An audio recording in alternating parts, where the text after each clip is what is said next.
Assalamualaikum warahmatullahi wabarakatuh. Salam sejahtera bagi kita semua. Om Swastiastu dan Rahayu. Saudara sekalian, hari ini kita patut memanjatkan puji syukur kehadirat Allah Subhanahu wa Ta'ala karena atas limpahan rahmat dan hidayahnya kami Majelis Pelestari Ajaran Bung Karno memperingati lahirnya Pancasila 1 Juni 1945 sampai 1 Juni 2020. Saudara sekalian, mengapa ini saya sampaikan dalam wujud semacam ini? Kita sudah 75 tahun merdeka. Namun keadaan kita masih banyak yang terpuruk. Masih jauh dari amanat penderitaan rakyat. Padahal kita mempunyai modal sejarah yang panjang. Mempunyai sumber daya alam yang melimpah ruah.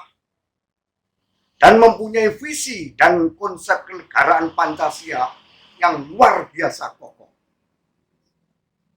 Pasti ada yang salah pada kita. Atau ketidakmampuan para pemimpinnya melaksanakan dengan baik dasar Pancasila. Oleh sebab perlunya radikalisasi Pancasila. Artinya apa? Kita perlu adanya revolusi gagasan. Yaitu mengembangkan Pancasila sebagai ilmu pengetahuan dan menjadikan Pancasila sebagai alat kritik kebijakan negara. Perlu saya sampaikan, kata Bung Karno, marilah kita selalu berpegang teguh pada 3 pokok pengertian dari Pancasila. Yang pertama, Pancasila sebagai pemerasan kesatuan jiwa Indonesia. Yang kedua, Pancasila sebagai manifestasi persatuan bangsa dan wilayah Indonesia. Yang ketiga, Pancasila sebagai Weltanschauung bangsa Indonesia dalam penghidupan nasional dan internasional. Saudara sekalian, tujuan akan kami sampaikan tentang pidato Bung Karno 1 Juni 1945 di depan sidang BPUPKI mengandung maksud agar pengertian dasar Pancasila menjadi milik seluruh bangsa Indonesia.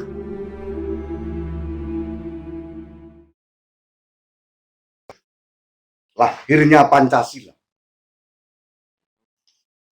Paduka Tuan Ketua yang mulia, sesudah 3 hari berturut-turut, anggota Dokuritsu Shunbi Kyosakai mengeluarkan pendapat-pendapatnya, maka sekarang saya mendapat kehormatan dari Paduka Tuan Ketua yang mulia untuk mengemukakan pula pendapat saya. Saya akan menetapi permintaan Paduka Tuan Ketua yang mulia. Apakah permintaan Paduka Tuan Ketua yang mulia? Paduka Tuan Ketua yang mulia minta kepada sidang Dokuritsu Shunbi Kyosakai untuk mengemukakan dasar Indonesia Merdeka. Dasar inilah nanti akan saya kemukakan di dalam pidato saya ini. Maaf, beribu maaf, banyak anggota telah berpidato, dan dalam pidato mereka itu diutarakan hal-hal yang sebenarnya bukan permintaan Paduka Tuan Ketua yang mulia, yaitu bukan dasarnya Indonesia Merdeka.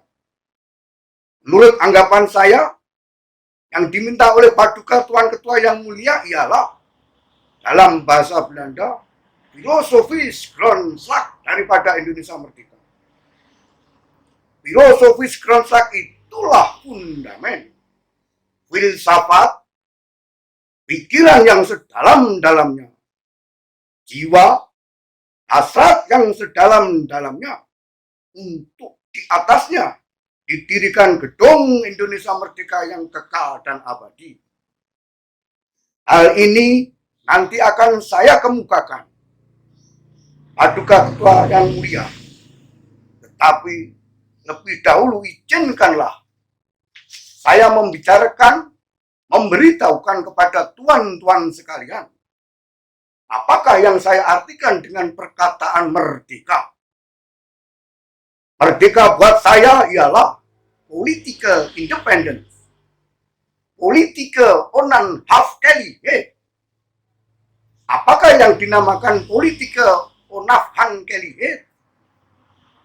Tuan-tuan sekalian, dengan terus terang saja saya berkata, tatkala Dokuritsu Shunbitsu Sakai akan bersidang, maka saya di dalam hati banyak khawatir kalau banyak anggota yang saya katakan di dalam bahasa asing, maafkan perkataan ini, farfiktik, akan perkara yang kecil-kecil. Farfiktik, sampai kata orang Jawa, jelimet. Jikalau sudah membicarakan hal yang kecil-kecil sampai jelimet, barulah mereka berani menyatakan kemerdekaan.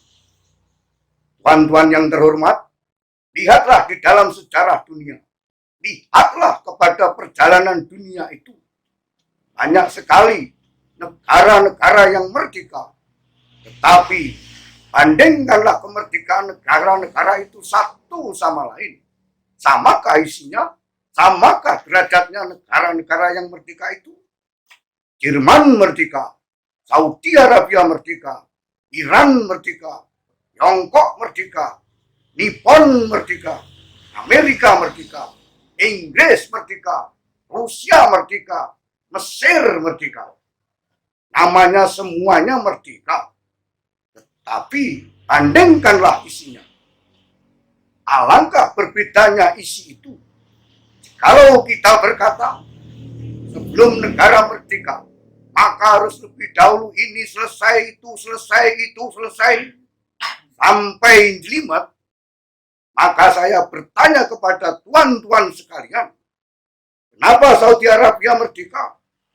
Padahal 80% dari rakyatnya terdiri dari kaum Badui yang sama sekali tidak mengerti hal ini atau itu.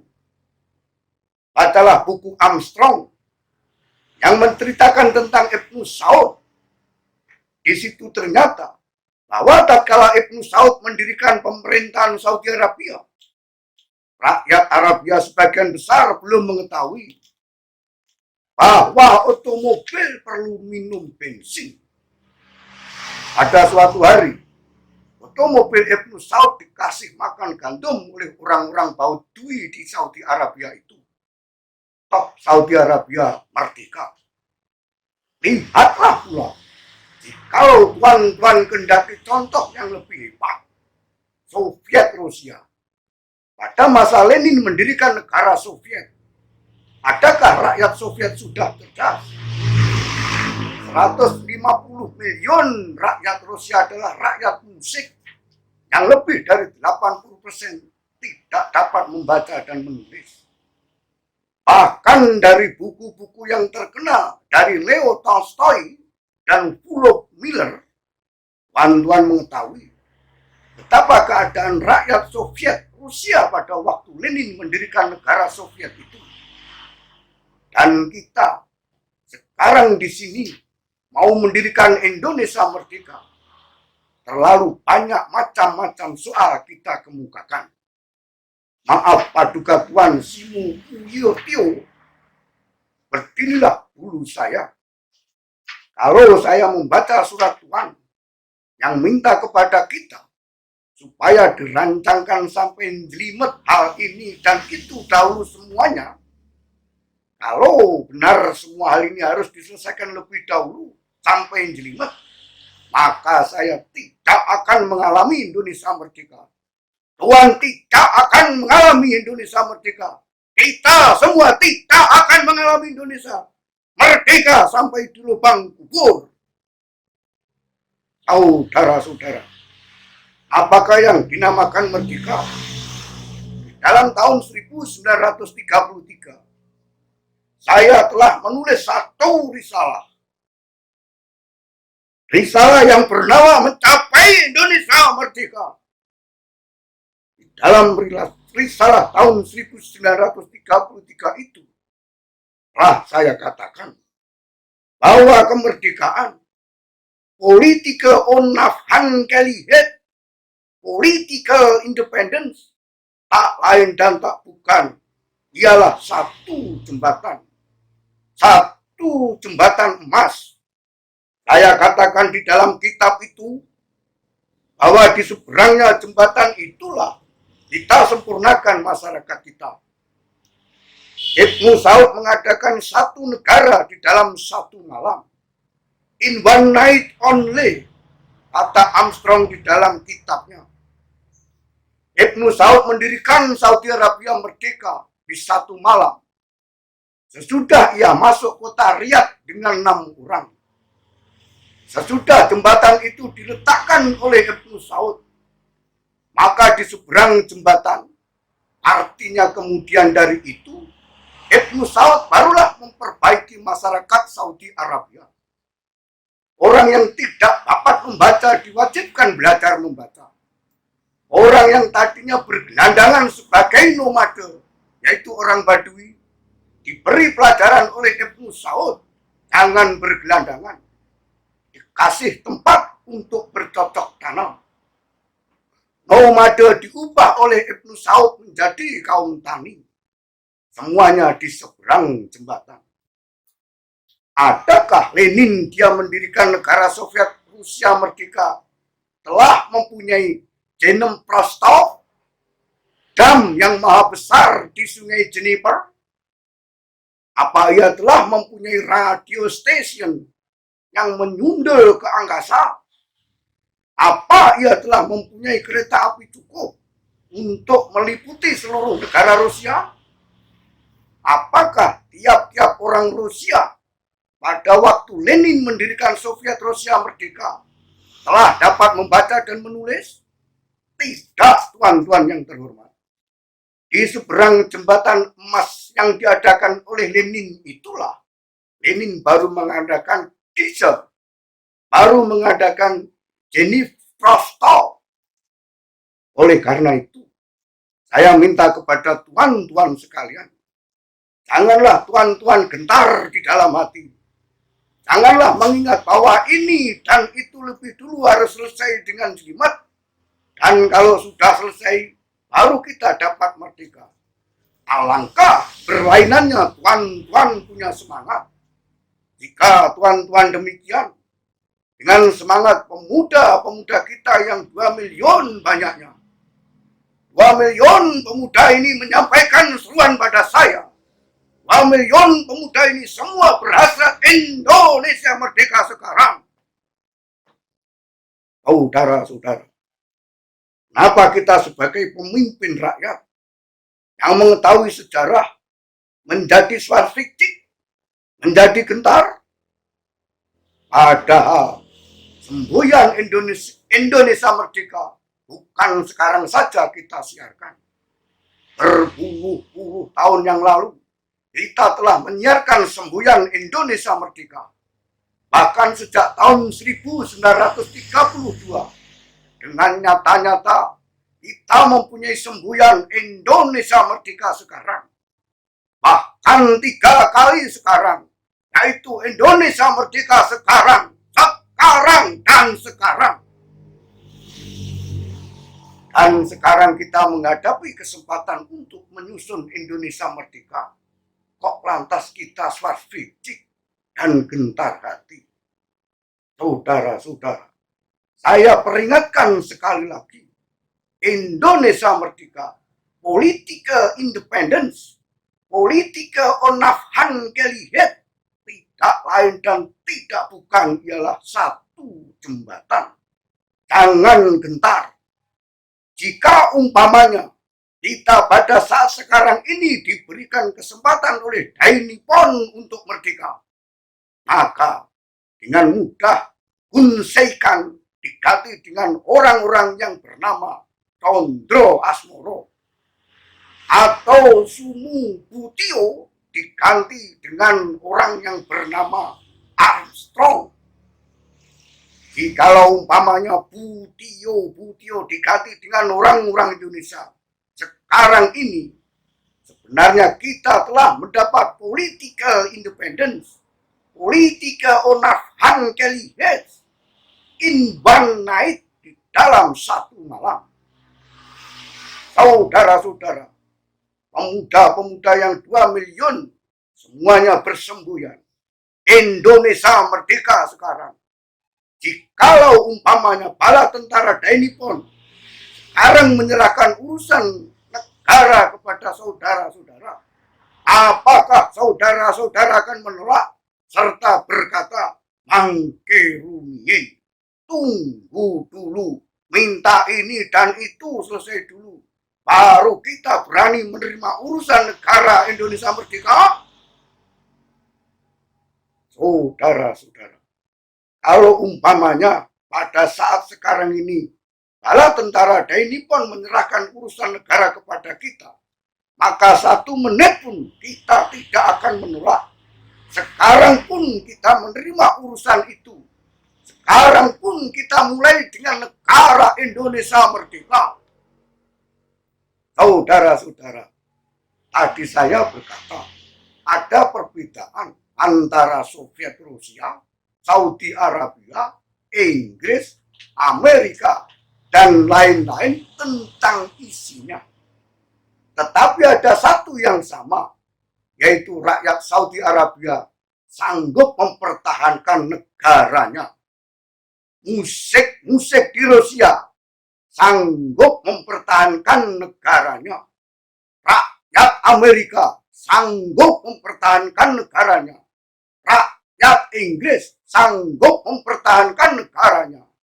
Inilah yang menjadi minimum age. Artinya, kalau ada kecakapan yang lain tentu lebih baik. Tetapi manakala sesuatu bangsa telah sanggup mempertahankan negerinya dengan darahnya sendiri, dengan dagingnya sendiri, pada saat itu bangsa itu telah masak untuk kemerdekaan. Kalau bangsa kita, Indonesia, walaupun dengan bambu runcing, saudara-saudara, semua siap sedia mati mempertahankan tanah air kita Indonesia. Pada saat itu bangsa Indonesia adalah siap sedia masak untuk merdeka. Cobalah pikirkan hal ini dengan memperbandingkannya dengan manusia. Manusia pun demikian, saudara-saudara. Ibaratnya kemerdekaan saya bandingkan dengan perkawinan. Ada yang berani kawin, lekas berani kawin, ada yang takut kawin. Ada yang berkata, saya belum berani kawin, tunggu dulu gaji 500 fee. Kalau saya sudah mempunyai rumah gedung, sudah ada permadani, sudah ada lampu listrik, sudah mempunyai tempat tidur yang mentul-mentul, sudah mempunyai meja kursi yang selengkap-lengkapnya, sudah mempunyai sendok garpu perak 1 kaset, sudah mempunyai ini dan itu, bahkan sudah mempunyai kinderwista, barulah saya berani kawin. Ada orang lain yang berkata, saya sudah berani kawin kalau saya sudah mempunyai meja 1, kursi 4, yaitu meja makan, lantas 1 sije, lantas 1 tempat tidur. Ada orang yang lebih berani lagi dari itu, yaitu saudara-saudara Marhen. Kalau dia sudah mempunyai gubuk saja dengan 1 tikar, dengan 1 periuk, dia kawin. Marhen dengan 1 tikar, 1 gubuk, kawin. Sang Clerk dengan 1 meja, 4 kursi, 1 sije, 1 tempat tidur, kawin. Sang Doro yang mempunyai rumah gedung, elektris, koplak, tempat tidur, uang bertimbun-timbun, kawin. Belum tentu mana yang lebih gelokik, belum tentu mana yang lebih bahagia. Sang Doro dengan tempat tidurnya yang mentul-mentul, atau Sarinem dan Samion yang hanya mempunyai 1 tikar dan 1 periuk, saudara-saudara. Tekad hatinya yang perlu. Tekad hatinya hatinya Samion kawin dengan 1 3 dan 1 periuk. Dan hati Sang Doro yang baru berani kawin kalau sudah mempunyai Hero Silver 1 kaset plus Kinder Sweet Set buat 3 tahun lamanya. Saudara-saudara, soalnya adalah demikian. Kita ini berani merdeka atau tidak?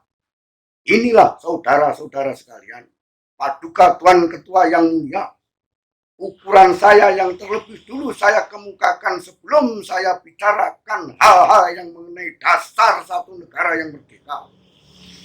Saya mendengar uraian Paduka Tuan Sutarjo beberapa hari yang lalu. Tatkala ia menjawab, apakah yang dinamakan merdeka?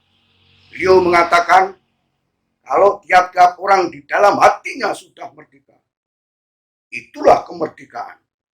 Saudara-saudara, jika tiap-tiap orang Indonesia yang 70 miliar ini lebih dulu harus merdeka di dalam hatinya, sebelum kita dapat mencapai political independence, saya ulangi lagi, sampai lebur kiamat kita belum dapat Indonesia merdeka.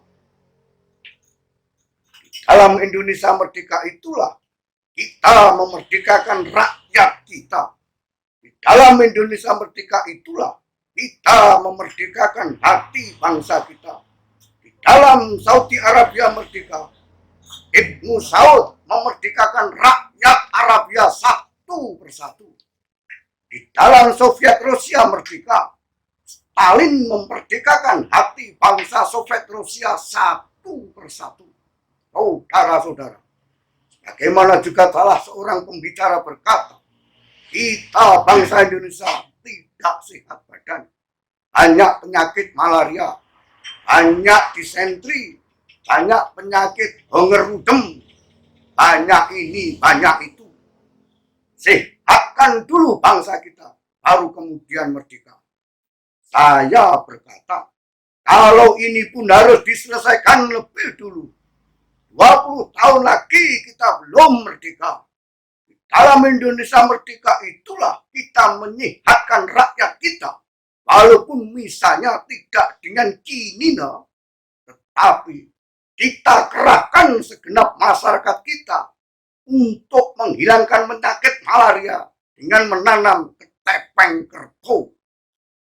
Di dalam Indonesia merdeka, kita melatih pemuda kita agar menjadi kuat.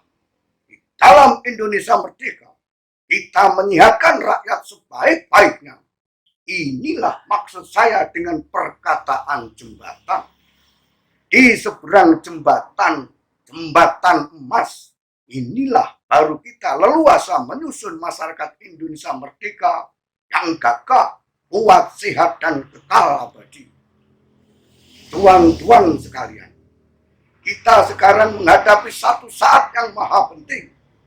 Tidakkah kita mengetahui, bagaimana telah diutarakan oleh berpuluh-puluh pembicara, bahwa sebenarnya internasional right, hukum internasional menggampangkan pekerjaan kita untuk menyusun, mengadakan, mengakui satu negara yang merdeka. Tidak diadakan syarat yang neko-neko, yang jelimet, tidak. Syaratnya sekedar bumi, rakyat, pemerintah yang teguh. Ini sudah cukup untuk internasional. Cukup, saudara-saudara. Asal ada buminya, ada rakyatnya, ada pemerintahnya, kemudian diakui oleh salah satu negara yang lain yang merdeka. Inilah yang sudah bernama merdeka. Tidak peduli rakyat dapat baca atau tidak. Tidak peduli rakyat hebat ekonominya atau tidak. Tidak peduli rakyat bodoh atau pintar. Asal menurut hukum internasional mempunyai syarat-syarat suatu negara merdeka, yaitu adanya rakyat, adanya bumi, dan ada pemerintahnya, sudahlah ia merdeka. Janganlah kita gentar, farfikik, lantas mau menyelesaikan lebih dulu 1001 soal yang bukan-bukan. Sekali lagi saya bertanya, mau merdeka apa tidak? Mau merdeka apa tidak? Saudara-saudara, sudah saya bicarakan tentang hal merdeka, maka sekarang saya bicarakan tentang hal dasar. Paduka Tuan Ketua yang mulia, saya mengerti apakah yang Paduka Tuan Ketua kehendaki. Paduka Tuan Ketua minta dasar, minta filosofis ground slug, atau jika boleh memakai perkataan yang muluk-muluk, Paduka Tuan Ketua yang mulia meminta suatu Welstanschauung, di atas mana kita mendirikan negara Indonesia itu. Kita melihat di dalam dunia ini bahwa banyak negeri-negeri yang merdeka, dan banyak di antara negeri-negeri yang merdeka itu berdiri di atas suatu Weltanschauung. Hitler mendirikan Jerman di atas nasional sosialistis Weltanschauung. Filsafat nasional sosialisme telah menjadi dasar Jerman yang didirikan oleh Adolf Hitler itu. Lenin mendirikan negara Soviet di atas satu Weltanschauung, yaitu yang dinamakan Tenno-Kudo Seichin. Di atas Tenno-Kudo Seichin inilah negara Arabia Dainippon didirikan. Saudi Arabia, Ibnu Saud mendirikan negara Arabia di atas satu Weltanschauung, bahkan di atas satu dasar agama, yaitu Islam. Demikian itulah yang diminta oleh Paduka Tuan Ketua yang mulia. Apakah Weltanschauung kita kalau kita hendak mendirikan Indonesia merdeka? Tuan-tuan sekalian, Weltanschauung ini sudah lama harus kita bulatkan di dalam hati kita dan di dalam pikiran kita sebelum Indonesia merdeka datang. Idealis-idealis di seluruh dunia bekerja mati-matian untuk mengadakan bermacam-macam Weltanschauung, bekerja mati-matian untuk merealitaskan Weltanschauung mereka itu. Oleh karena itu, sebenarnya tidak benar perkataan anggota yang terhormat Abdi Kusno. Beliau berkata bahwa banyak sekali negara-negara merdeka didirikan dengan isi seadanya saja, menurut keadaan. Tidak. Sebab misalnya, walaupun menurut perkataan John Reed, Soviet Rusia didirikan di dalam 10 hari oleh Lenin CS. John Reed di dalam kitabnya 10 Days That Shocked the World, 10 hari yang mengguncangkan dunia. Walaupun Lenin mendirikan Soviet Rusia di dalam 10 hari, tetapi Weltanschauung-nya telah tersedia berpuluh-puluh tahun. Terlebih dulu telah tersedia Weltanschauung-nya, dan di dalam 10 hari itu hanya sekadar direbut kekuasaan dan ditempatkan negara baru itu di atas Weltanschauung yang sudah ada. Dari tahun 1985, Weltanschauung itu telah disusun. Bahkan dalam revolusi 1905, Weltanschauung itu dicobakan digeneralisasikan. Lenin di dalam revolusi tahun 1905 telah mengerjakan apa yang dikatakan oleh beliau sendiri general repetisi. Dari revolusi tahun 1917, sudah lama sebelum 1917, Weltanschauung itu disediakan, bahkan diikhtiarkan. Kemudian hanya dalam 10 hari, sebagaimana dikatakan oleh John Reed, hanya dalam 10 hari itulah didirikan negara baru, direbut kekuasaan, ditaruhkan kekuasaan itu di atas Weltanschauung yang telah berpuluh-puluh tahun umurnya itu. Tidaklah pula Hitler demikian. Di dalam tahun 1933, Hitler menaiki singgasana kekuasaan, mendirikan negara Jerman di atas nasional sosialistis Weltanschauung. Tetapi kapankah Hitler mulai menyediakan Weltanschauung itu? Bukan di dalam tahun 1933, tetapi di dalam tahun 1921 dan 1922 beliau telah bekerja, kemudian mengikhtiarkan pula agar supaya Nazisme ini, Weltanschauung ini dapat menjelma dengan dia punya Maunspanner Pak. Tapi gagal. Dalam 1933 barulah datang saatnya yang beliau dapat merebut kekuasaan. Dan negara diletakkan oleh beliau di atas dasar Weltanschauung yang telah dipropagandakan berpuluh-puluh tahun itu. Maka demikian pula, jika kita hendak mendirikan negara Indonesia Merdeka, Paduka Tuan Ketua yang mulia, timbullah pertanyaan, apakah Weltanschauung kita untuk mendirikan negara Indonesia Merdeka di atasnya? Apakah nasional sosialisme? Apakah historis materialisme? Apakah San Min Chu Ai sebagai dikatakan oleh Dr. Sun Yat-sen dalam tahun 1912? Sun Yat-sen mendirikan negara Tiongkok merdeka, tetapi Weltanschauung-nya telah ada dalam tahun 1885. Kalau saya tidak salah, dipikirkan, dirancangkan. Di dalam buku The Three People Principle, San Min Chu Ai, Min Su, Min Xuan, Min Sheng, nasionalisme, demokrasi, sosialisme, telah digambarkan oleh Dr. Sun Yat-sen Weltanschauung itu.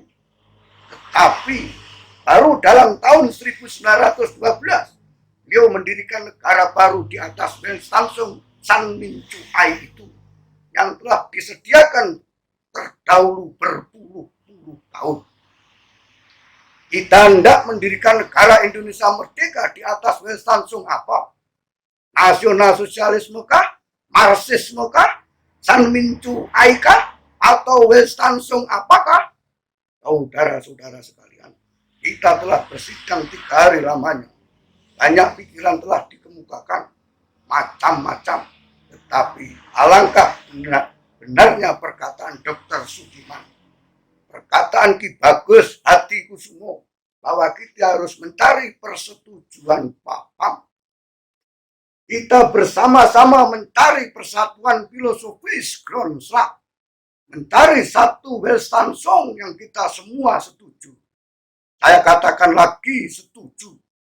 Yang saudara Yamin setujui, yang Ki Bagus setujui, yang Ki Hajar setujui, yang saudara Sanusi setujui, yang saudara Abikusno setujui, yang saudara Lim Kun Hian setujui.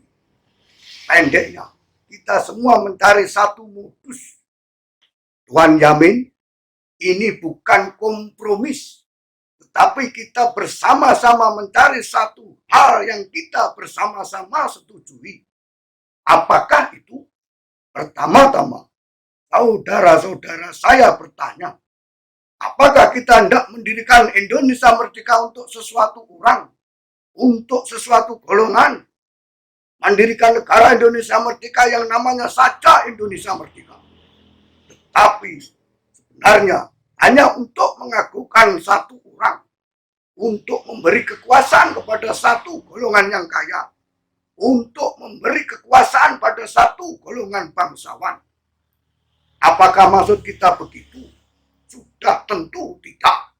Baik saudara-saudara yang bernama kaum kebangsaan yang di sini, maupun saudara-saudara yang dinamakan kaum Islam, semuanya telah mufakat bahwa bukan negara yang demikian itulah yang kita tuju. Kita hendak mendirikan suatu negara, semua buat semua. Bukan satu orang, bukan buat satu golongan, baik golongan bangsawan maupun golongan yang kaya, tetapi semua buat semua. Inilah salah satu dasar pikiran yang nanti akan saya kupas lagi. Maka yang selalu mendengung di dalam jiwa saya, bukan saja di dalam beberapa hari di dalam sidang Dokuritsu Shunbicho Sakai ini, akan tetapi sejak tahun 1918, 25 tahun lebih Dasar pertama yang baik dijadikan dasar buat negara Indonesia ialah dasar kebangsaan. Kita mendirikan satu negara kebangsaan Indonesia. Saya minta saudara Ki Bagus Hadikusumo dan saudara-saudara Islam lainnya, maafkanlah saya memakai perkataan kebangsaan ini. Saya pun orang Islam, tapi saya minta kepada saudara-saudara, janganlah saudara-saudara salah paham jikalau saya katakan bahwa dasar pertama buat Indonesia ialah dasar kebangsaan. Itu bukan berarti saya kebangsaan dalam arti yang sempit, tetapi saya menghendaki nasional state, seperti yang saya katakan dalam rapat di Taman Raden Saleh beberapa hari yang lalu. Satu nasional state yang sempit, sebagaimana saudara Ki Bagus Hadikusumo kemarin, maka Tuan adalah orang bangsa Indonesia. Bapak Tuan pun orang Indonesia. Nenek Tuan pun bangsa Indonesia. Datuk Tuan, nenek moyang Tuan pun bangsa Indonesia. Di atas satu kebangsaan Indonesia, dalam arti yang dimaksudkan oleh saudara Ki Bagus Hadikusumo itulah kita dasarkan negara Indonesia. Satu nasional state. Hal ini perlu diterangkan lebih dahulu. Meski saya dalam rapat besar di Taman Raden Saleh sedikit-sedikit telah menerangkannya, marilah saya uraikan lebih jelas dengan mengambil tempo sedikit. Apakah yang dinamakan bangsa? Apakah syaratnya bangsa? Menurut Renan, syarat bangsa ialah kehendak akan bersatu. Perlu orang-orangnya merasa diri bersatu dan mau bersatu. Ernest Renan menyebut syarat bangsa, le desir de entre ensemble, yaitu kehendak akan bersatu. Menurut definisi Ernest Renan, maka yang menjadi bangsa yaitu satu gerombolan manusia yang mau bersatu, yang merasa dirinya bersatu.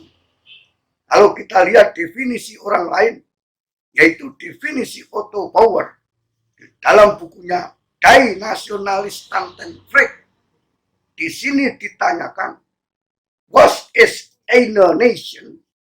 Dan dijawab olehnya, eine nation is eine aus Schicksalsgemeinschaft erwachsen Charaktergemeinschaft. Inilah menurut Otto Bauer satu nasi.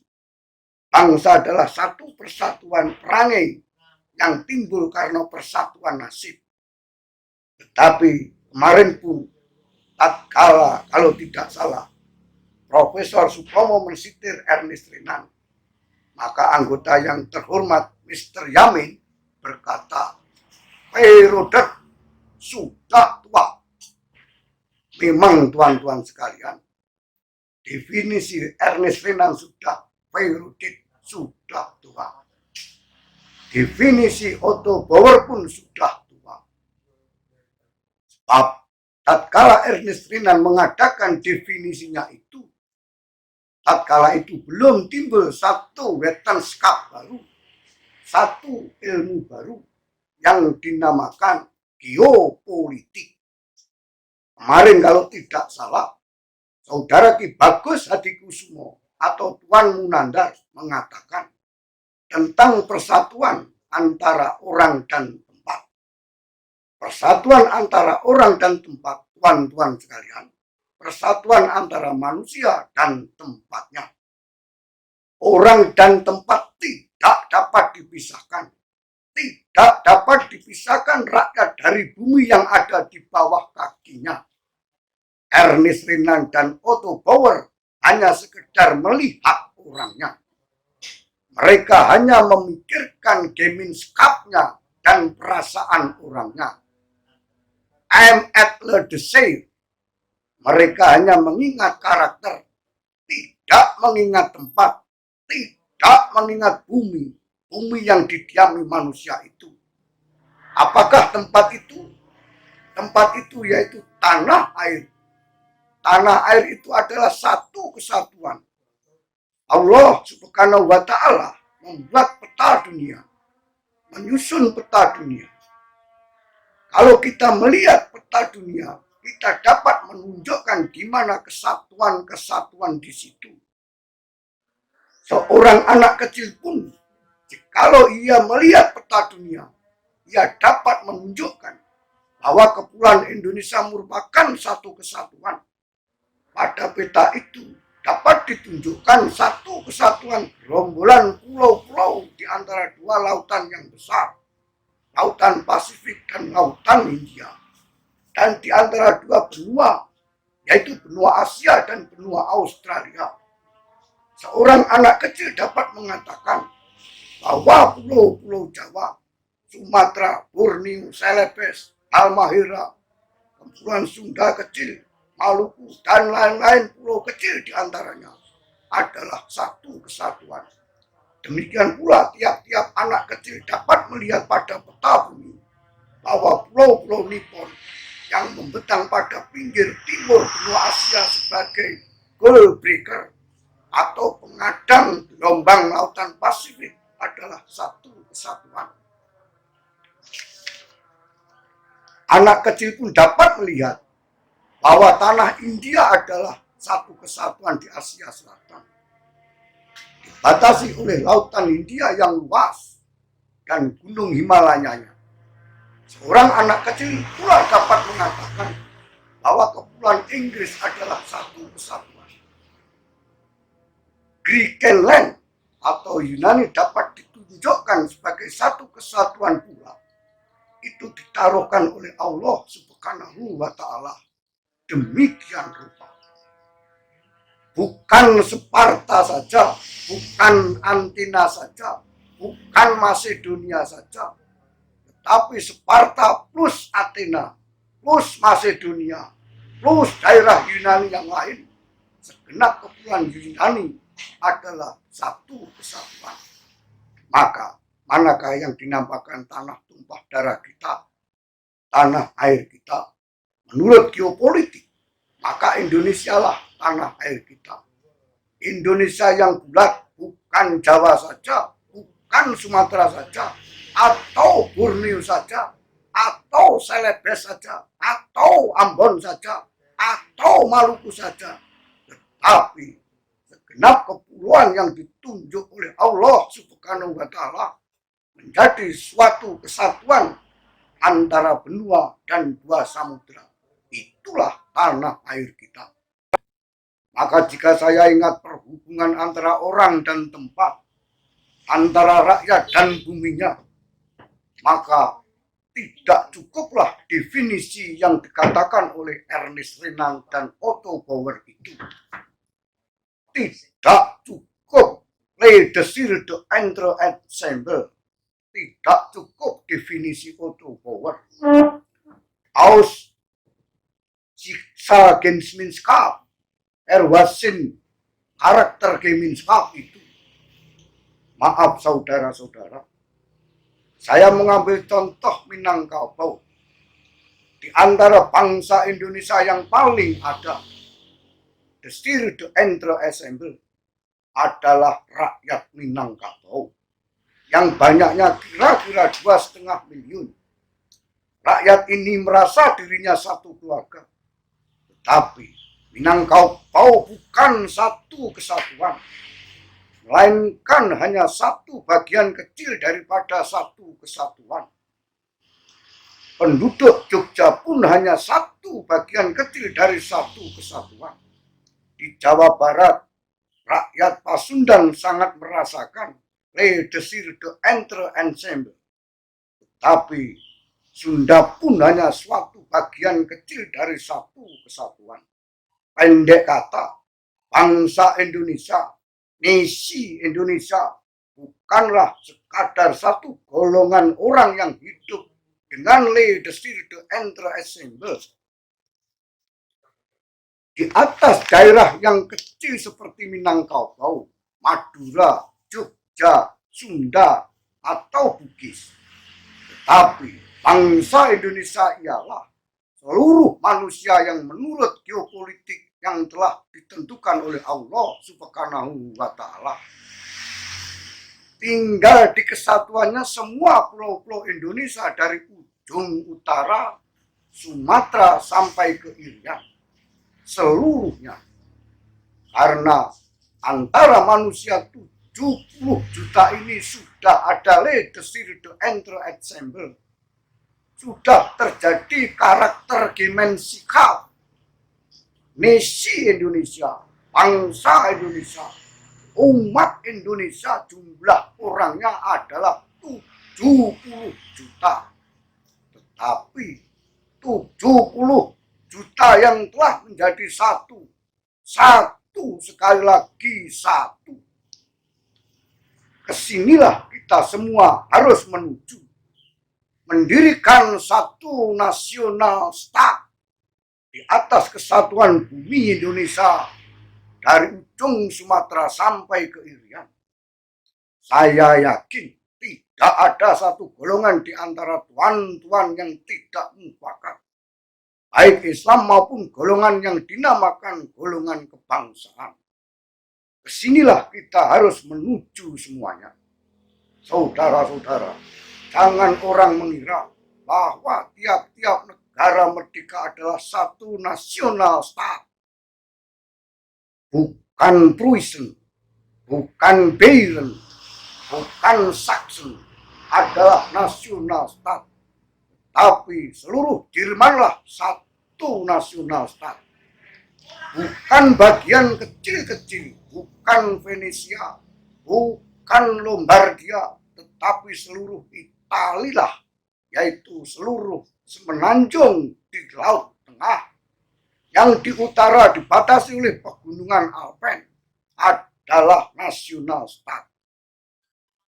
Bukan Benggala, bukan Punjab, bukan Bihar, dan Orissa, tetapi seluruh segitiga India lah nanti harus menjadi nasional stat. Demikian pula bukan semua negeri-negeri di tanah air kita yang merdeka di zaman dahulu adalah nasional stat. Kita hanya 2 kali mengalami nasional stat, yaitu di zaman Sriwijaya dan di zaman Mojopahit. Di luar dari itu, kita tidak mengalami nasional stat. Saya berkata dengan penuh hormat kepada raja-raja kita dahulu. Saya berkata dengan beribu-ribu hormat kepada Sultan Agung Hanyokrokusumo bahwa Mataram meskipun merdeka bukan nasional stat. Dengan perasaan hormat kepada Prabu Siliwangi di Pajajaran, saya berkata bahwa kerajaannya bukan nasional stat. Dengan perasaan hormat kepada Prabu Sultan Agung Tirtoyoso, saya berkata bahwa kerajaannya di Banten meskipun merdeka bukan satu nasional stat. Dengan perasaan hormat kepada Sultan Hasanuddin di Sulawesi yang telah membentuk kerajaan Bugis, saya berkata bahwa tanah Bugis yang merdeka itu bukan nasional stat. Nasional stat hanya Indonesia seluruhnya yang telah berdiri di zaman Sriwijaya dan Mojopahit, dan yang kini pula kita harus dirikan bersama-sama. Karena itu, jikalau tuan-tuan terima baik, marilah kita mengambil sebagai dasar negara yang pertama kebangsaan Indonesia. Kebangsaan Indonesia yang bulat, bukan kebangsaan Jawa, bukan kebangsaan Sumatera, bukan kebangsaan Borneo, Sulawesi, Bali, atau lain-lain, tetapi kebangsaan Indonesia yang bersama-sama menjadi dasar satu nasional stat. Maaf Tuan Lim Kun Han, Tuan tidak mau akan kebangsaan? Di dalam pidato Tuan, waktu ditanya sekali lagi oleh Paduka Tuan Fuku Kaitio, Tuan menjawab, saya tidak mau kebangsaan. Tuan Lim Kun Hian, bukan begitu. Ada sambungannya lagi. Tuan Soekarno, kalau begitu, maaf dan saya mengucapkan terima kasih karena Tuan Lim Kun Hian pun menyetujui dasar kebangsaan. Saya tahu banyak juga orang-orang Tionghoa klasik yang tidak mau akan dasar kebangsaan. Karena mereka memeluk paham kosmopolitisme yang mengatakan tidak ada kebangsaan, tidak ada bangsa. Bangsa Tionghoa dahulu banyak yang kena penyakit kosmopolitisme, sehingga mereka berkata bahwa tidak ada bangsa Tionghoa, tidak ada bangsa Nippon, tidak ada bangsa India, tidak ada bangsa Arab, tapi semuanya means hate, free kemanusiaan. Tapi Dr. Sun Yat-sen bangkit memberi pengajaran kepada rakyat Tionghoa bahwa ada kebangsaan Tionghoa. Saya mengaku pada waktu saya berumur 16 tahun, duduk di bangku sekolah HBS di Surabaya, saya dipengaruhi oleh seorang sosialis yang bernama Abar, yang memberi pelajaran kepada saya. Katanya, jangan berpaham kebangsaan, tetapi berpahamlah rasa kemanusiaan sedunia. Jangan mempunyai rasa kebangsaan sedikit pun. Itu terjadi pada tahun 1917. Tetapi pada tahun 1918, alhamdulillah, ada orang lain yang memperingatkan saya, ialah Dr. Sun Yat-sen. Di dalam tulisannya San Min Chu Ai atau The Three People Principle, saya mendapat pelajaran yang membongkar kosmopolitisme yang diajarkan oleh Abar itu. Dalam hati saya, sejak itu tertanamlah rasa kebangsaan oleh pengaruh The Three People Principle itu. Oleh karena itu, jika seluruh bangsa Tionghoa menganggap Dr. Sun Yat-sen sebagai penganjurnya, yakinlah bahwa Bung Karno juga seorang Indonesia yang dengan perasaan hormat sehormat-hormatnya merasa berterima kasih kepada Dr. Sun Yat-sen sampai masuk ke lubang kubur. Saudara-saudara, tetapi memang prinsip kebangsaan ini ada bahayanya. Bahayanya ialah mungkin orang meruncingkan nasionalisme menjadi chauvinisme, sehingga berpaham Indonesia hyperalis. Inilah bahayanya. Kita cinta tanah air yang satu, merasa berbangsa yang satu, mempunyai bahasa yang satu. Tetapi tanah air kita Indonesia hanya satu bagian kecil saja daripada dunia. Ingatlah akan hal ini. Gandhi berkata, saya seorang nasionalis, tetapi kebangsaan saya adalah free kemanusiaan. My nationalism is humanity. Kebangsaan yang kita anjurkan bukan kebangsaan yang menyendiri, bukan chauvinisme, sebagaimana dikobar-kobarkan orang di Eropa yang mengatakan Deutschland über alles. Tidak ada yang setinggi Jerman, yang katanya bangsanya mulia, rambut jagung, dan bermata biru, bangsa Arya, yang dianggapnya tertinggi di atas dunia, sedang bangsa lain tidak ada harganya. Jangan kita berdiri di atas ajas demikian. Tuan-tuan, jangan berkata bahwa bangsa Indonesia lah yang terbagus dan termulia, serta meremehkan bangsa lain. Kita harus menuju persatuan dunia, persaudaraan dunia. Justru inilah prinsip saya yang kedua. Inilah filosofis prinsipal yang nomor 2. Yang saya usulkan kepada tuan-tuan, yang boleh saya namakan internasionalisme. Tapi, kalau saya katakan internasionalisme, bukanlah saya bermaksud kosmopolitisme, yang tidak mau adanya kebangsaan, yang mengatakan tidak ada Indonesia, tidak ada Nippon, tidak ada Burma, tidak ada Inggris, tidak ada Amerika, dan lain-lainnya. Internasionalisme tidak dapat hidup subur kalau tidak berakar di dalam bumi nasionalisme. Nasionalisme tidak dapat hidup subur kalau tidak hidup dalam taman sarinya internasionalisme. Jadi, Dua hal ini, saudara-saudara, prinsip satu dan prinsip dua, yang pertama-tama saya usulkan kepada tuan-tuan sekalian adalah bergandengan erat satu sama lain. Kemudian, apakah dasar yang ketiga? Dasar itu ialah dasar mufakat, dasar perwakilan, dasar permusawaratan.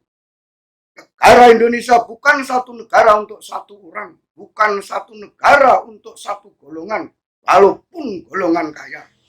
Tetapi kita mendirikan negara semua buat semua, satu buat satu. Yang mutlak untuk kuatnya negara Indonesia ialah permusawaratan perwakilan. Untuk pihak Islam, inilah tempat yang terbaik untuk memelihara agama. Saya pun adalah orang Islam. Maaf, beribu-ribu maaf. Keislaman saya jauh belum sempurna. Tetapi kalau saudara-saudara membuka dada saya dan melihat hati saya, tuan-tuan akan dapati tidak lain tidak bukan hak Islam.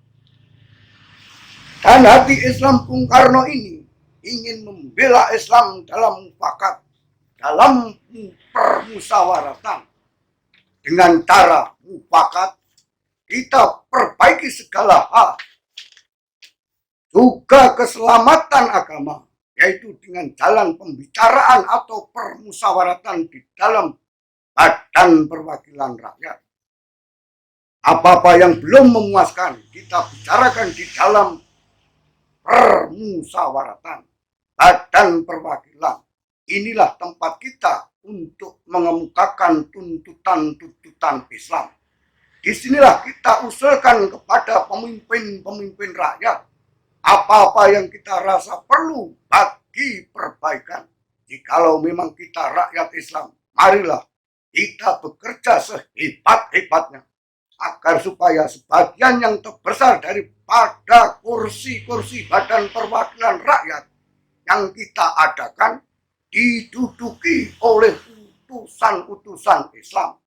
Jikalau memang rakyat Indonesia, rakyat yang bagian besarnya adalah rakyat Islam, dan jikalau memang Islam di sini agama yang hidup berkobar-kobar di dalam kalangan rakyat, marilah kita pemimpin-pemimpin menggerakkan segenap rakyat itu agar supaya mengerahkan sebanyak mungkin urusan-urusan Islam ke dalam Badan Perwakilan ini.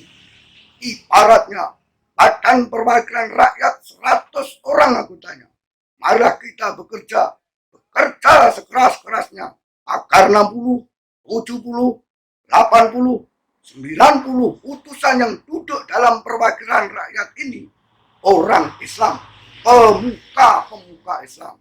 Dengan sendirinya hukum-hukum yang keluar dari Badan Perwakilan Rakyat itu hukum Islam pula. Malahan saya yakin jika hal yang demikian itu nyata terjadi, barulah boleh dikatakan bahwa agama Islam benar-benar hidup di dalam jiwa rakyat. Sehingga 60%, 70%, 80%, 90% utusan adalah orang-orang Islam, pemuka-pemuka Islam, ulama-ulama Islam. Maka saya berkata, baru jikalau demikian, hiduplah Islam Indonesia. Dan bukan Islam yang hanya di atas bibir saja. Kita berkata, 90% dari kita beragama Islam. Tetapi lihatlah di dalam sidang ini, berapa persen yang memberikan suaranya kepada Islam? Maaf, 1000 maaf, saya tanya hal itu. Bagi saya, hal itu adalah suatu bukti bahwa Islam belum hidup sehidup-hidupnya di dalam kalangan rakyat. Oleh karena itu, saya minta kepada saudara-saudara sekalian, baik yang bukan Islam maupun terutama yang Islam, setujuilah prinsip nomor 3 ini, yaitu prinsip permusawaratan perwakilan. Dalam perwakilan nanti ada perjuangan sehebat-hebatnya. Tidak ada satu staf yang hidup betul-betul hidup jikalau di dalam badan perwakilannya tidak seakan-akan bergolak mendidih kawah condro di muka kalau tidak ada perjuangan paham di dalamnya, baik dalam stat Islam maupun di dalam stat Kristen. Perjuangan selamanya ada. Terimalah prinsip nomor 3, prinsip mufakat, prinsip perwakilan rakyat. Di dalam perwakilan rakyat, saudara-saudara Islam dan saudara-saudara Kristen, bekerjalah sehebat-hebatnya. Kalau misalnya orang Kristen ingin bahwa tiap-tiap liter di dalam peraturan negara Indonesia harus menurut Injil, bekerjalah mati-matian agar supaya sebagian besar daripada utusan-utusan yang masuk dalam perwakilan Indonesia ialah orang Kristen. Itu adil, fair play. Tidak ada satu negara boleh dikatakan negara hidup kalau tidak ada perjuangan di dalamnya. Jangan kira di Turki tidak ada perjuangan. Jangan kira dalam negara Nippon tidak ada pergeseran pikiran.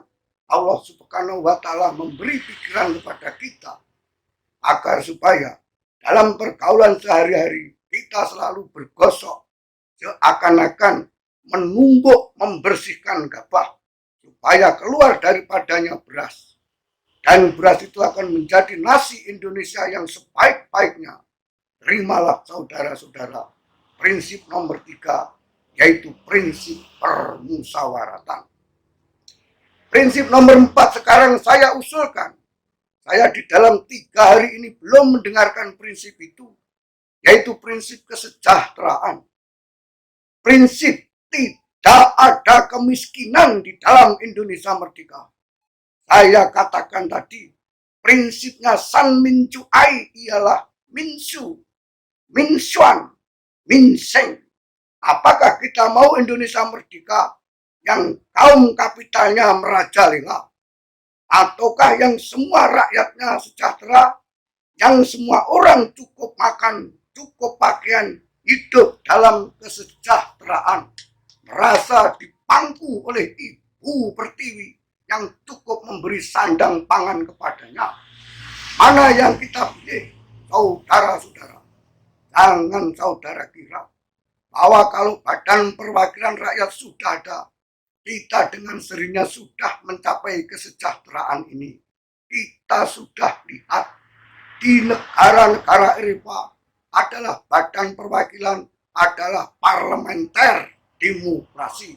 Tetapi tidakkah di Eropa justru kaum kapitalis merajalela? Di Amerika ada suatu badan perwakilan rakyat. Dan tidaklah di Amerika kaum kapitalis merajalela. Tidakkah di seluruh benua barat kaum kapitalis merajalela? Padahal ada badan perwakilan rakyat. Tak lain dan tak bukan sebabnya ialah oleh karena badan-badan perwakilan rakyat yang diadakan di sana itu sekedar menurut resepnya French Revolution.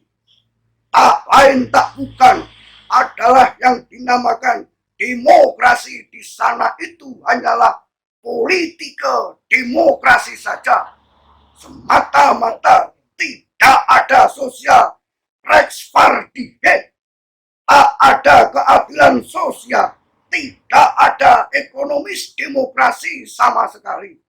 Saudara-saudara, saya ingat akan kalimat seorang pemimpin Prancis, Jean Jaurès, yang menggambarkan politika demokrasi. Di dalam parlementer demokrasi, tiap-tiap orang mempunyai hak sama, hak politik yang sama. Tiap-tiap orang boleh memilih, tiap-tiap orang boleh masuk di dalam parlemen. Tetapi adakah sosial Rechtspartijdigheid? Adakah kenyataan kesejahteraan di kalangan rakyat? Oleh karena itu, Jean Jaurès berkata lagi, wakil kaum buruh yang mempunyai hak politik itu di dalam parlemen dapat menjatuhkan minister. Dia seperti raja, tetapi di dalam tempat bekerja dia, di dalam pabrik, sekarang ia menjatuhkan minister. besok dia dapat dilempar keluar ke jalan raya, dibikin berklos, tidak dapat makan suatu apa. Adakah keadaan yang demikian ini yang kita kehendaki? Saudara-saudara, saya usulkan, kalau kita mencari demokrasi, hendaknya bukan demokrasi barat, tetapi permusawaratan yang memberi hidup, yakni politik, ekonomis, demokrasi, yang mampu mendatangkan kesejahteraan sosial. Rakyat Indonesia sudah lama bicara tentang hal ini. Apakah yang dinamakan dengan Ratu Adil? Yang dimaksud dengan paham Ratu Adil ialah social repartition. Rakyat ingin sejahtera. Rakyat yang tadinya merasa dirinya kurang makan, kurang pakaian, menciptakan dunia baru yang di dalamnya ada keadilan di bawah pimpinan Ratu Adil. Oleh karena itu, jika kita memang betul-betul mengerti, mengingat, mencintai rakyat Indonesia, marilah kita terima prinsip hal sosial repartition ini, yaitu bukan saja persamaan politik, saudara-saudara, tetapi pun di atas lapangan ekonomi. Kita harus mengadakan persamaan, artinya kesejahteraan bersama yang sebaik-baiknya. Saudara-saudara, badan permusyawaratan yang kita akan buat hendaknya bukan badan permusyawaratan politik demokrasi saja, tapi badan yang bersama dengan masyarakat dapat mewujudkan dua prinsip, political repartition dan social repartition. Kita akan bicarakan hal-hal ini bersama-sama, saudara-saudara, di dalam badan permusyawaratan. Saya ulangi lagi, segala hal akan kita selesaikan, segala hal, juga di dalam urusan kepala negara. Saya terus terang, saya tidak akan memilih monarki. Apa sebab?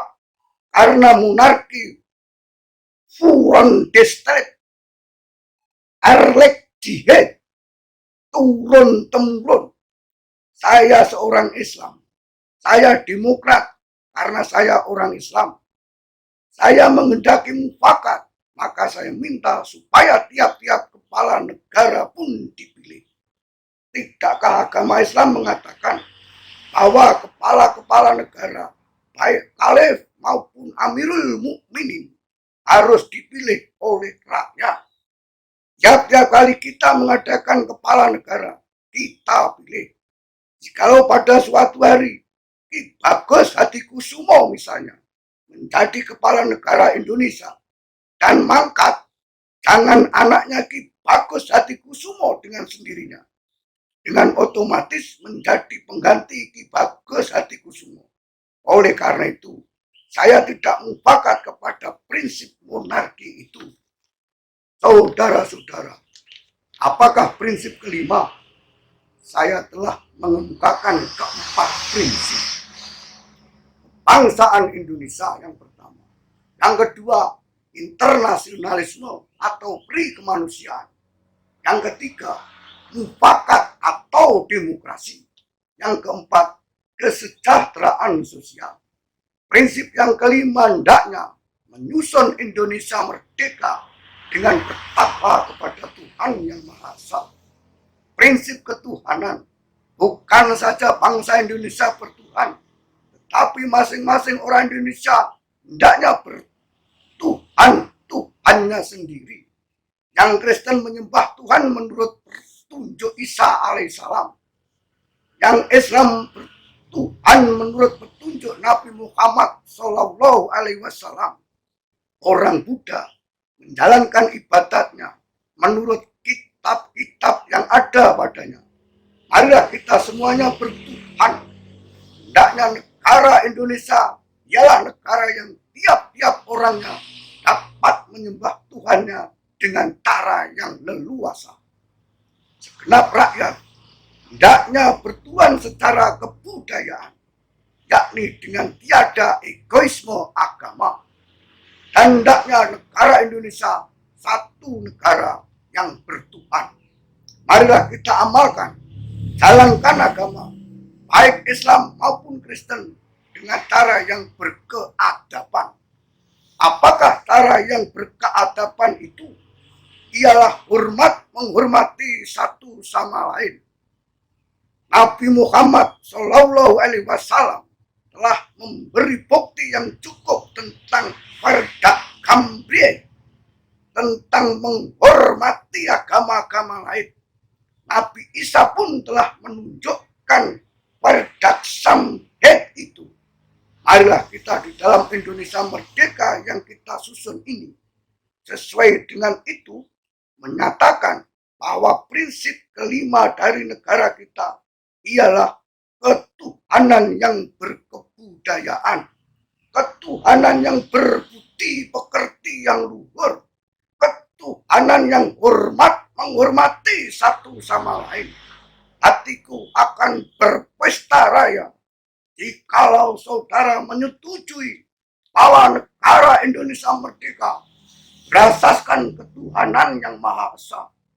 Disinilah dalam pengakuan asas yang kelima inilah, saudara-saudara, segenap agama yang ada di Indonesia sekarang ini akan mendapat tempat yang sebaik-baiknya, dan negara kita akan bertuhan pula. Ingatlah prinsip ketiga, permufakatan, perwakilan. Disitulah tempatnya kita mempropagandakan ide kita masing-masing dengan cara yang tidak konverdraksam, yaitu dengan cara yang berkebudayaan. Saudara-saudara, dasar-dasar negara telah saya usulkan 5 bilangannya. Inikah Pancadharma? Bukan. Nama Pancadharma tidak tepat di sini. Dharma berarti kewajiban. Sedang kita membicarakan dasar. Saya senang kepada simbolik. Simbolik angka pula. Rukun Islam 5 jumlahnya. Jari kita 5 tangan. Kita mempunyai panca indera. Apalagi yang 5 bilangannya. Pendowo pun 5 orangnya. Sekarang banyaknya prinsip kebangsaan, internasionalisme, mufakat, kesejahteraan, dan ketuhanan. 5 pula bilangannya. Namanya bukan Pancadharma, tetapi saya namakan ini dengan petunjuk seorang teman kita ahli bahasa. Namanya Pancasila. Sila artinya asas atau dasar. Dan di atas kelima dasar itulah kita mendirikan negara Indonesia kekal dan abadi.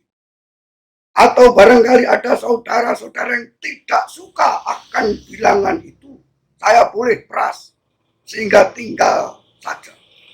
Saudara-saudara tanya kepada saya, apakah perasan yang 3 itu?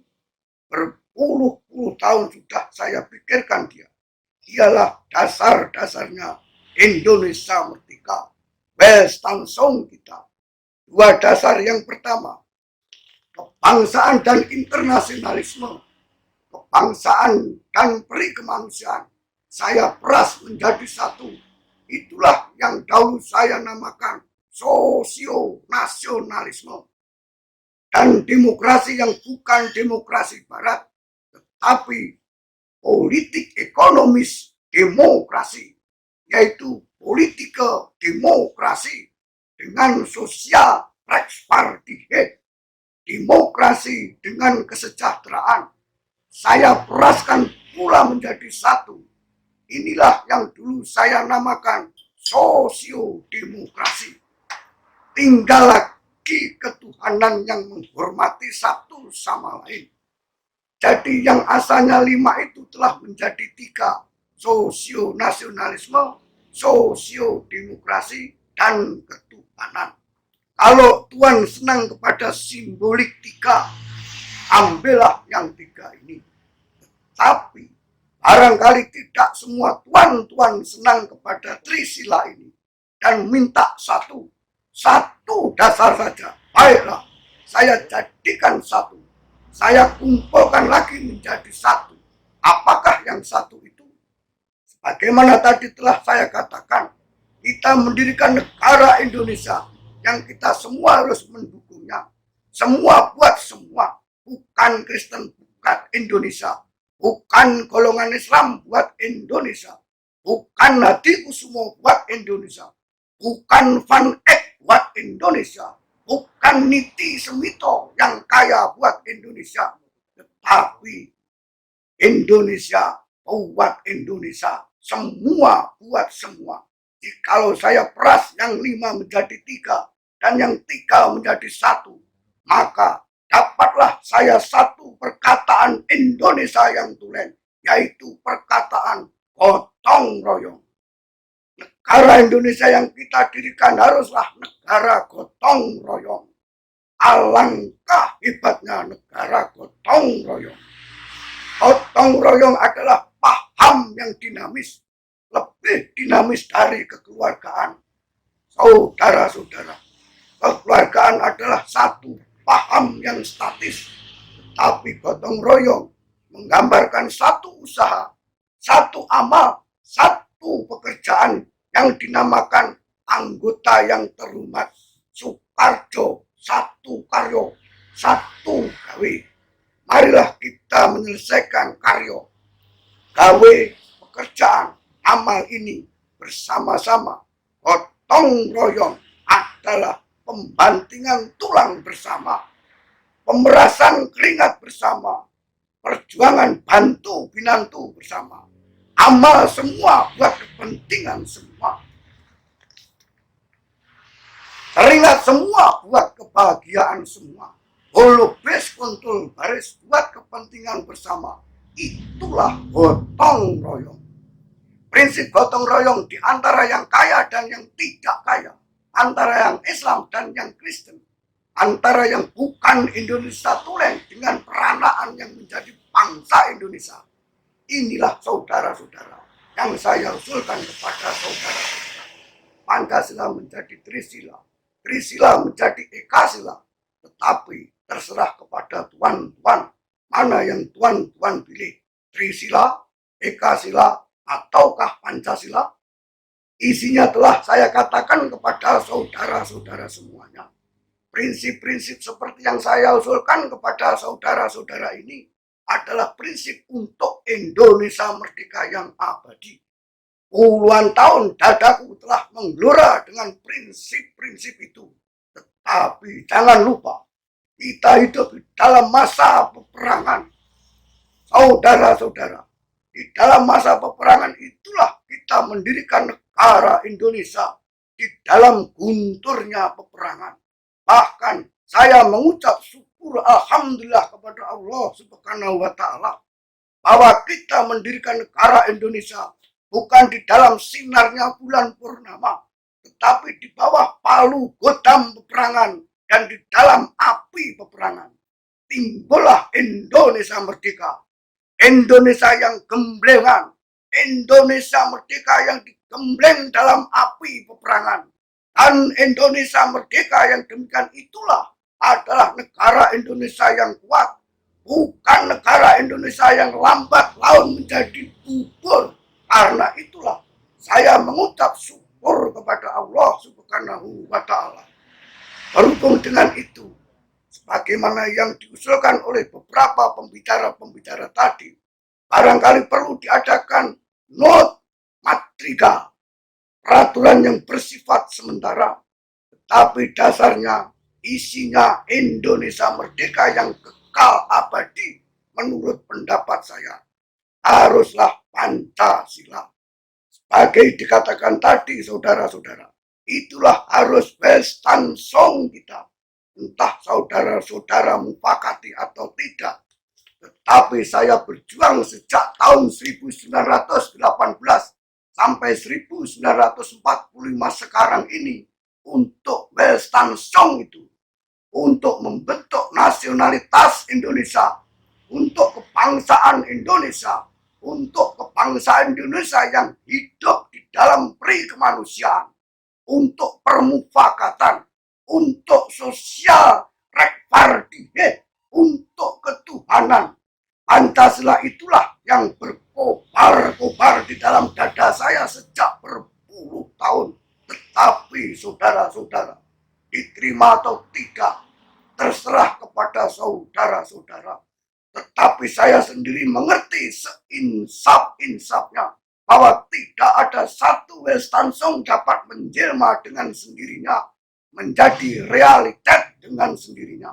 Tidak ada satu Welstansung dapat menjadi kenyataan, menjadi realitas jika tidak dengan perjuangan. Jangan pun Welstansung yang diadakan oleh manusia, jangan pun yang diadakan oleh Hitler, oleh Stalin, oleh Lenin, oleh Sun Yat-sen. Demensi manusia harus perjuangkan itu. Sonder perjuangan itu, tidaklah ia akan menjadi realitas. Leninisme tidak bisa menjadi realitas sonder perjuangan seluruh rakyat Rusia. San Mincuai tidak dapat menjadi kenyataan sonder perjuangan bangsa Tionghoa, saudara-saudara. Tidak. Bahkan saya berkata lebih lagi dari itu. Sonder perjuangan manusia, tidak ada satu hal agama, tidak ada satu cita-cita agama yang dapat menjadi realitas. Jangan pun buatan manusia. Sedangkan perintah Tuhan yang tertulis di dalam kitab Quran, swat abid, tertulis di atas kertas, tidak dapat menjelma menjadi realitas sonder perjuangan manusia yang dinamakan umat Islam. Begitu pula perkataan-perkataan yang tertulis di dalam kitab Injil. Cita-cita yang termasuk di dalamnya tidak dapat menjelma sonder perjuangan umat Kristen.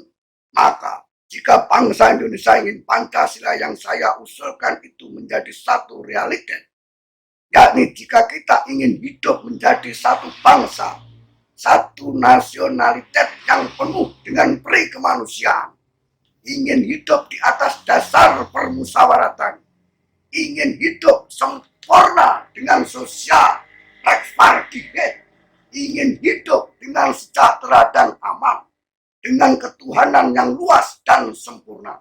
Janganlah lupa akan syarat untuk menyelenggarakannya.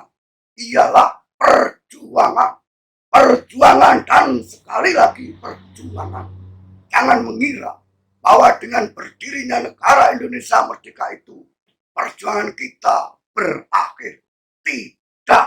Bahkan saya berkata, dalam Indonesia merdeka itu, perjuangan kita harus berjalan terus. Hanya lain sifatnya dengan perjuangan sekarang. Lain coraknya.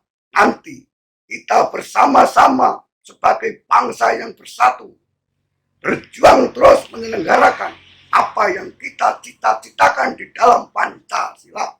Dan terutama di dalam zaman peperangan ini, yakinlah, insaflah, tanamkanlah dalam kalbu saudara-saudara bahwa Indonesia merdeka tidak dapat datang jika bangsa Indonesia tidak berani mengambil risiko, tidak berani terjun menyelami mutiara di dalam samudera yang sedalam-dalamnya. Jika bangsa Indonesia tidak bersatu dan tidak bertekad mati-matian untuk mencapai merdeka, tidaklah kemerdekaan Indonesia itu akan menjadi milik bangsa Indonesia buat selama-lamanya. Sampai ke akhir zaman, kemerdekaan hanyalah didapat dan dimiliki oleh bangsa yang jiwanya berkobar-kobar di dalam tekad merdeka. Merdeka atau mati. Saudara-saudara, demikianlah jawaban saya atas pertanyaan Paduka Tuan Ketua. Saya minta maaf bahwa pidato saya ini menjadi panjang lebar dan sudah meminta tempo yang lama. Dan saya juga minta maaf karena saya telah mengadakan kritik terhadap catatan Simo Kyo Kutio yang saya anggap versprik lelik farficik itu. Terima kasih.